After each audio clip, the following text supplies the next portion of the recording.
By day, Carol Polis tends to her home and family in the suburbs of Philadelphia. By night, the 5'1" attractive redhead takes on a different responsibility, invading a man's world as a judge of professional boxing. So who should I serve first?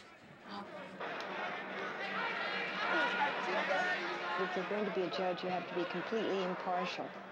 And in being impartial, you can't let any feelings enter into it at all, and you just must constantly be aware of everything that's going on in the ring and not care what their name is or where they're from or who they are.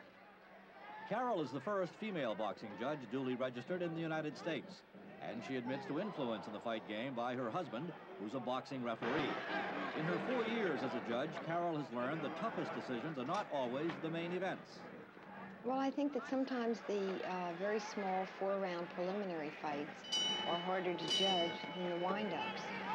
When a fight is very, very close, as I had mentioned before, you really have to use your noodle to make a decision, because it's the easy way out to call something a draw. So I would say... And she remembers one of her most vivid mistakes. And one of the fighters that was fighting was a Hungarian jockey, and he was my height and my weight, and I thought he was very cute. So even though he was knocked down 3 times, I still had him winning. That's because I wanted him to win. Now, that has never happened since, and it will never happen again. Jack O'Rourke, NBC News.